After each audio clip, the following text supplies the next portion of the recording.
Welcome to Today Telangana News Channel. Today's news bulletin from Karimnagar.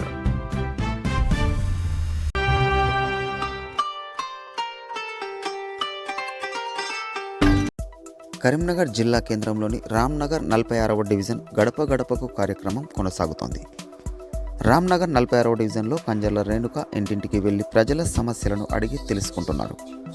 త్రాగునీరు, drainage, రోడ్లు, వీధి దీపాల సమస్యలను స్థానికులు ఆమె దృష్టికి తీసుకువచ్చారు. 46వ డివిజన్ ప్రజలందరికీ నా యొక్క నమస్కారాలు.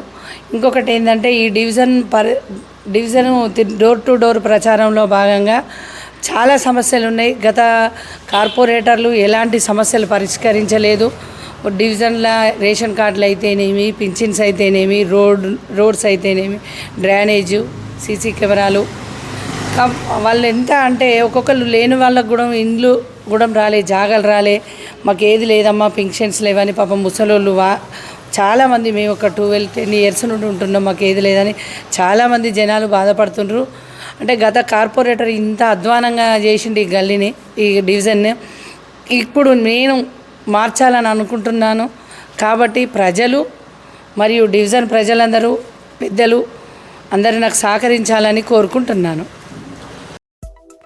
రానున్న ఎన్నికల్లో తనను ఆశీర్వదించాలని, స్థానిక సమస్యలపై పోరాటం చేస్తానని, అధికారుల దృష్టికి తీసుకెళ్లి పరిష్కారానికి కృషి చేస్తానని కంజర్ల రేణుక హామీ ఇచ్చారు. గడప గడపకు కార్యక్రమంతో రామ్నగర్ డివిజన్లో రాజకీయ చర్చకు తెరలేచింది. కరీంనగర్ నుంచి టుడే తెలంగాణ న్యూస్.